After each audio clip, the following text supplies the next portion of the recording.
So you want to be a YouTuber. The first thing that you may find yourself asking is, how? How shall I do it? But I would argue that the first thing you should be asking is actually why.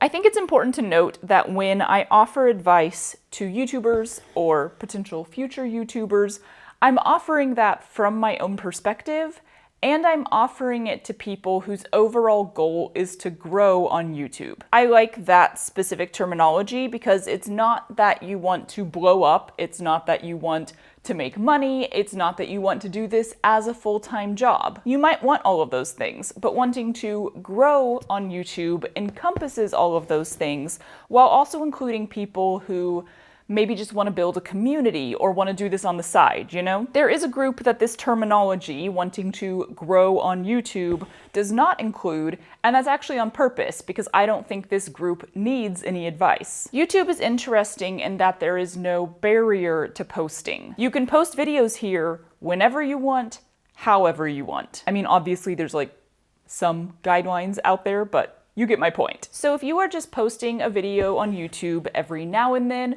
or hey, even if you post videos multiple times a day, but that is an outlet for you, that is not at all about the response, then you don't really need any advice. You don't need to do anything differently. You don't need to consider your purpose or learn how to edit or anything like that because you are posting videos for you. I hope I'm explaining this well. It's kind of hard to put into words. Let me try one more time. Basically, I don't want people to think that every single person who posts a video on YouTube or wants to post a video on YouTube needs to be considering the things I'm going to talk about here. Ultimately, you do you. But I am giving this advice based on my own experience of wanting to grow on YouTube, and I am giving it specifically to other people who also want to grow on YouTube, regardless of what growth specifically looks like for you. Okay, I'm gonna leave it at that and move on. Disclaimers.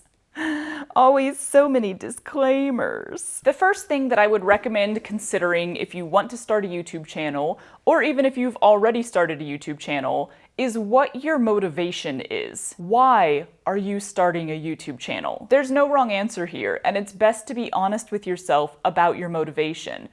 But there are certain motivations that may make your journey just a little more difficult. If your motivation for starting a YouTube channel is to go viral, or to be famous, or to make a lot of money, which by the way, fair enough, you may struggle to maintain your drive, to remain motivated during the unknown period of time that is the beginning. This is why I say it's best to be honest with yourself. If something like that genuinely is your motivation, it's going to be helpful to address that right from the start. But motivations widely range. I personally started posting videos on YouTube in the manner that I am today, kinda safe to ignore the very first random embroidery tutorials, because I wanted an excuse. I wanted what seemed like a good reason in my brain to make stuff, to be creative, to explore new art and craft forms, to devote a large amount of time and eventually also money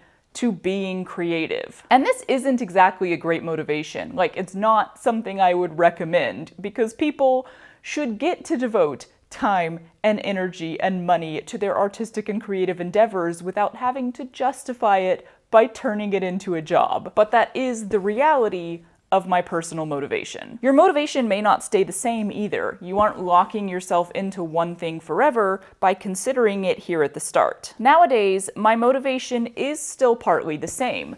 I want a reason to constantly be creative, to constantly make stuff, to constantly try new things, and the Stitchery is that reason. But I've also realized that I have a desire to share myself, to share my thoughts, to share my stories, and that's melded with a desire to entertain. I have a desire to inspire.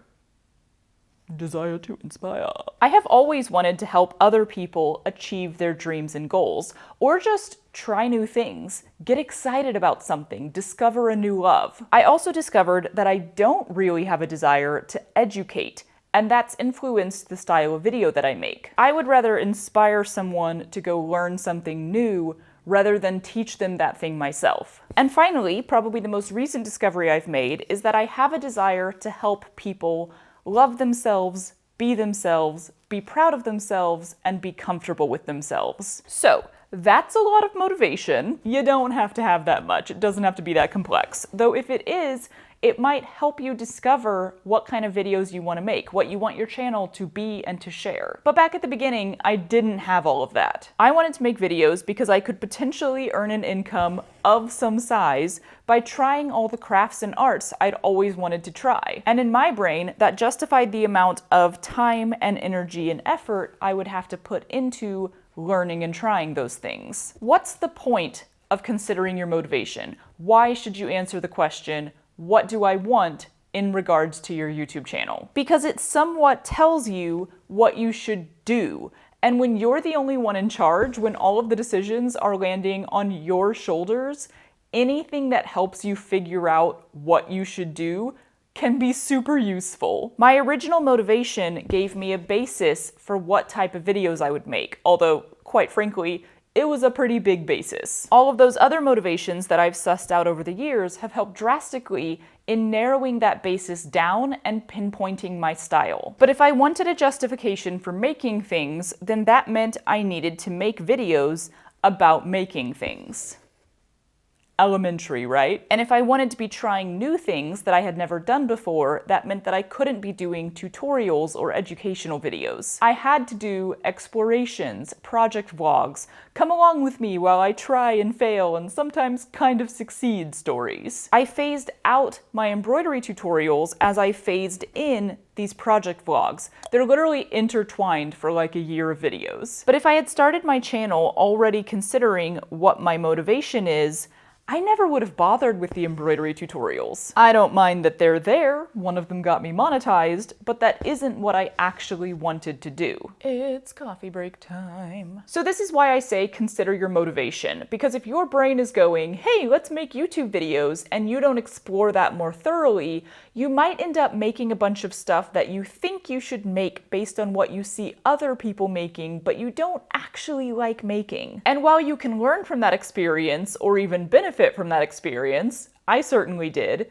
you can also skip it and just go straight to doing what you actually want to do, you know? Maybe you want to make YouTube videos so you have a reason to do all of the arts and crafts and builds and explorations you've always been interested in. Maybe you want to build a community or join an existing one. Maybe you want to educate on how to do a specific craft, or just educate in a general sense on what goes into your craft. Maybe you want to share in a way that feels comfortable to you. Maybe you want to entertain in a way that you can control. Maybe you want a creative outlet.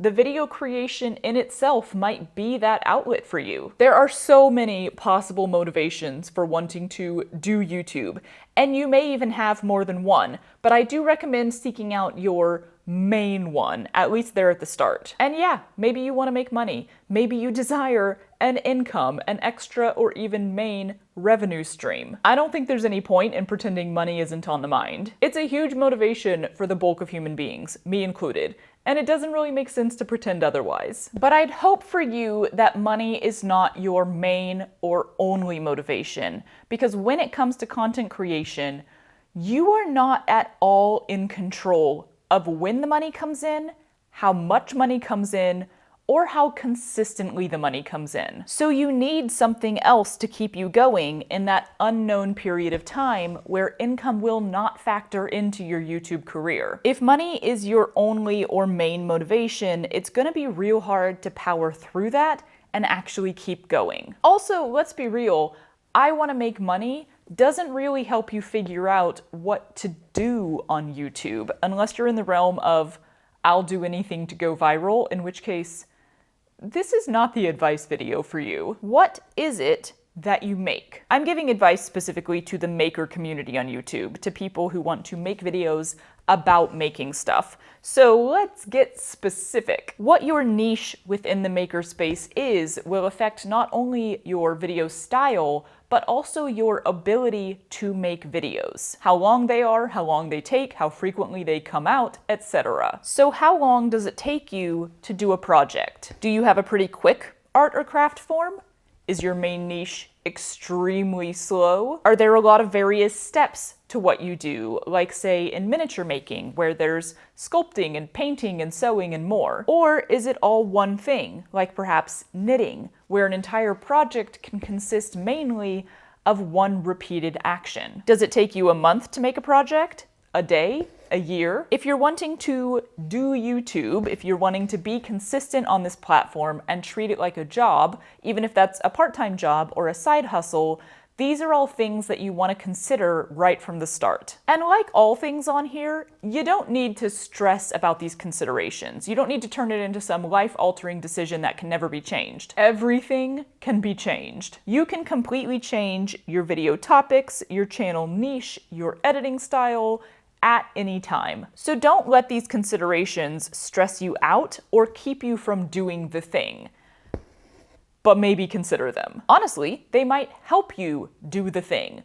Clarity is handy. Also, has anyone ever met somebody named Clarity? Because I think that would actually be a really pretty name. I guess because it's just an extension on Claire. Oh, and this is a bit of an aside, but I often see the word consistency being misused or misinterpreted. So let's just talk about that real fast. Consistency is often used when what people are actually thinking is frequency. Post consistently and post frequently have two different meanings. Being consistent does not mean posting once a week. It doesn't mean posting once a day. It doesn't mean cranking out tons of content or even having a set posting day and time. You can be consistently random, actually. Consistency just means keeping it up, doing the thing over and over and over again. For one maker, being consistent might mean posting once a week on a designated day at a designated time. That's me! For another maker, it might be committing to getting one video out a month, no matter when in the month that occurs. Yeah? So if someone says you should be consistent on YouTube,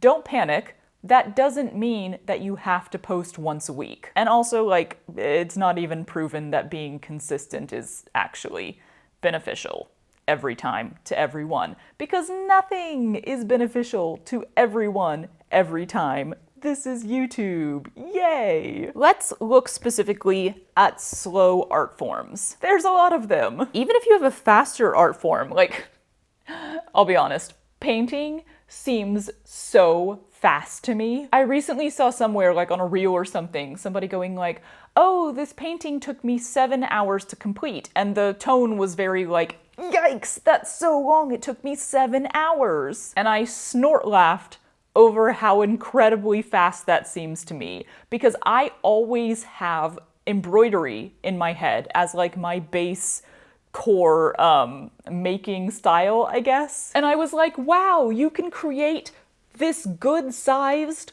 beautiful piece of artwork in 7 hours?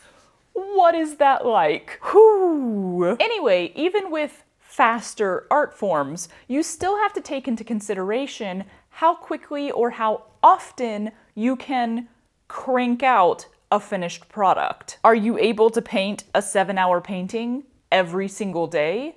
Maybe. Is that a good idea? Almost definitely not. Even one a week may be a terrible idea for you personally. What we don't want to do is start out as a YouTuber in a method that is aimed straight for burnout. We want to be proactive about creating a work situation for ourselves that will be long-lasting, that will be sustainable over time. Which might seem a little intense or dramatic for I want to create YouTube videos, but I think we are solidly in the era of YouTube being a very legitimate, real job. You don't have to do it as a real job. You can absolutely do it as a light, hobby-level outlet, and that's awesome. That's perfectly fine. But again, I am specifically speaking in these videos to people who want YouTube to be a job on some level.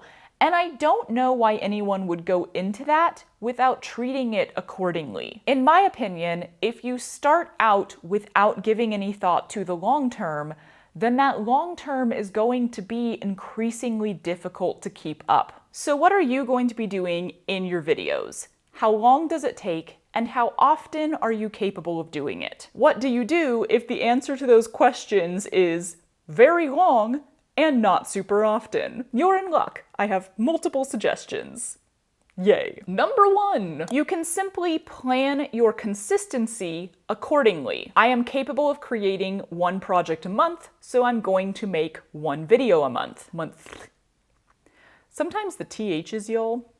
The other day I said broth on camera and it just sounded so weird. I only make 1 thing a year, so I'm going to do 1 video per year. That's totally okay. That's a perfectly fine decision to make. Obviously, this is where your motivation for starting a YouTube channel comes into play, because it will take much longer to grow a channel, to grow a community, to get monetized, and to build a core audience if you're very rarely posting. If this method is in line with your motivation though, great. Again, you don't have to post frequently.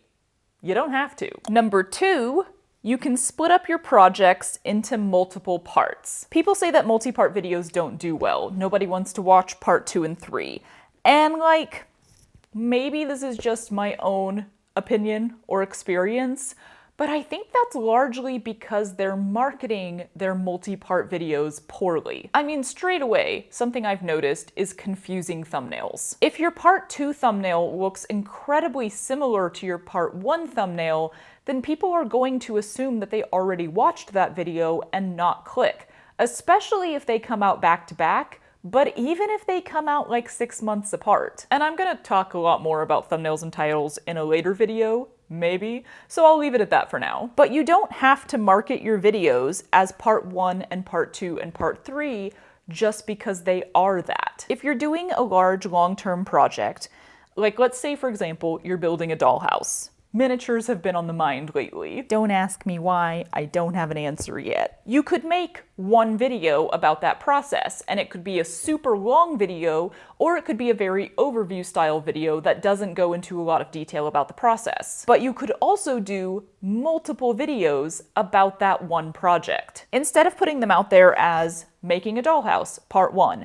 making a dollhouse, part 2, it's better to share each video like it's a project of its own. Maybe in the first one, you're making the structure of the house. I don't know a lot about making a dollhouse, so just go with me if I'm totally wrong. When it comes to the story of the video and then marketing that video, aka the title and the thumbnail, treat making the structure like it is a whole thing in itself. It is a project. We did the project, we finished the project. Then the next video may be making the dolls, or even just making the wardrobe for the dolls. Maybe one is putting the roof on, roofing a dollhouse. Maybe each room is its own video. Or you could even do a whole video on making a single piece of furniture if you have a story for that. So obviously that's just one very specific example, but from my observations, I think the mistake that a lot of content creators make when it comes to multi-part projects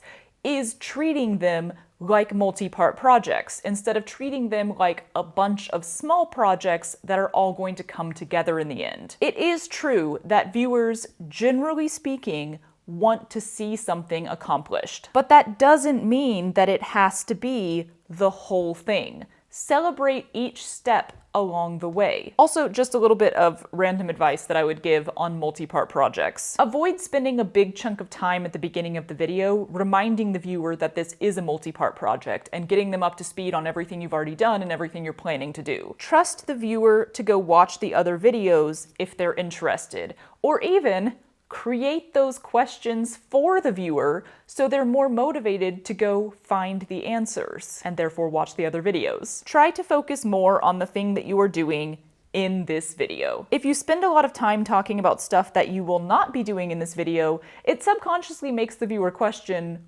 why they're watching this video. And hey, the joy of a multi-part project, especially a very long one, is that at the end you can make either an overview video or a compilation video, so you get like a bonus piece of content out of it. Number 3, we were doing a list. You can vary your content style. Maybe your art form is pottery, but you can't put out that many videos of you actually making a thing because of your own schedule or workflow, whatever it is. Can you make videos within the pottery niche that aren't project vlogs? Can you review a product? Can you talk about your inspiration places? Can you share your future plans? Can you discuss a controversy in the niche? Can you react to your old pieces? Can you do an education educational video on some basics. There's usually a lot of things you can share in a specific niche beyond the making process of a specific project. Try coming up with a list of things you'd like to discuss or education that you feel qualified to share. Maybe that list will be longer than you thought it would be. If you start out with varied content right from the beginning, your audience will grow with that expectation in place. They'll understand from the start that not every video will feature a new project. And let me tell you, setting audience expectations right from the start of your channel is very helpful. Number 4, you can vary your making style. Maybe knitting is your main niche, the thing that really inspired you, the thing that you know the most about, the thing that got you thinking, I want to make YouTube videos. But are there other art forms you do? Do you dabble? Are you interested in sharing the dabbling? Niching down might be helpful. Might. But it is not necessary on YouTube, no matter what people tell you. And like varying up your content style, it's a good idea to vary your making style, or your video topic you could say, right from the start if that's something you want to do. Set those audience expectations. This might allow you to be working on a slow long-term project, a project that involves a bunch of waiting for something to happen or dry, and a quick one-day project all at the same time, which means you're capable of keeping up with a more frequent video output without rushing yourself or finishing projects sooner than they would really be finished. And guess what? You can also do a combo of all of these things. This advice, as with all of my advice, comes from personal experience. As I mentioned, I started in the embroidery world. Very slow art form, pretty repetitive, kind of like 10% prep and then 90% doing the same motion over and over and over again. I would not have been able to sustain a channel with the posting frequency I have had I remained only in the embroidery niche. And the thing that I would advise you to avoid is altering your projects in order to push out more content. I could have done quicker, smaller embroidery pieces. I could have done a lot more simple stitch tutorials. There's nothing wrong with that if you want to do it. That's not my style in embroidery though. I don't like making tutorials, and I like to work on these giant pieces that take literal years to complete. If I had forced myself to produce embroidery that would function better as content, I would have burnt out years ago. Luckily, I have a lot of interests, and the more I explore those interests, the more interests I gain. That was so many S's. So I went the route of altering my making style first, and then followed that up pretty quickly with some alteration of my content style, with a few of the multi-part projects thrown in here and there. While I don't do a ton of sit and chat videos on the main channel, mainly because I wanted to do so many of them that I started this channel instead, I do still have some of those sometimes, along with videos about trips or classes or random experiments that don't actually turn out a finished product. Having that variety available to me means that I can be working on a very slow long-term project, a semi-slow, kinda long-term project, a regular project, and a quick one-day make or experiment or chat all at the same time. It means that I'm not getting bogged down in a single project, but it also means that I don't have to make one video a week. I can spend 3 weeks making a video, 3 days making another video, 3 years making another video, and 3 hours making another one. To be clear, I can film a video like this one in 3 hours, but I can't actually edit it and fully complete it in 3 hours, just so no one thinks that's goals or something. That variety has set me up for long-term content creation. The variety in video style means that I am better able to both consistently and frequently put out content. And the variety in the contents of that content means that my brain is constantly getting tickled with new ways to be creative. We're starting to get into the scheduling side of YouTube here, so I will leave it at that because scheduling is something that I could definitely make a whole video about at some point. In fact, I'm going to wrap up this bit of advice right here. There will be many more videos to come in my YouTube advice for people who make stuff and don't want to blow up series. Great title. If you recall from the video that started all of this, the one where I talked about editing, my bullet point top 3 bits of advice were: get comfy on camera, decide what you want, learn to edit. So we're kind of working up that list from the bottom. We will talk about getting comfy on camera next time, not necessarily next week. I'm still going to sprinkle these videos throughout other types of videos. But if you are considering starting a YouTube channel, if you find yourself interested in creating content, then I would start by thinking about the why and how that affects the how. Get yourself an editing program and start learning. Get yourself a journal, or let's be real, the notes app on your phone is fine, and start thinking through what you want. Both your motivation for creating videos at all and the type of videos you want to create. You could even consider what you want your videos to accomplish, either for you or for other people. Make sure that your motivations, your desires, and your actual capabilities are all in line, because it is better to figure that out now at the start than it is to have that thrown in your face 2 years into your YouTube career. Is that it? And that's apparently it. Cool. Oh my goodness, that is some deep puppy breathing. You are so precious. You want some puppy footage? He's such a sleepy boy. Are you so comfy? You look like you're having an existential crisis. Oh, stretchies. Don't do that. Shall we bread lamp? Of course we should bread lamp. What a question. Hello, needle. Trust the video. This is the wrong side. Don't do that either. Oh my God. All right. Do you need to be over here? Farts.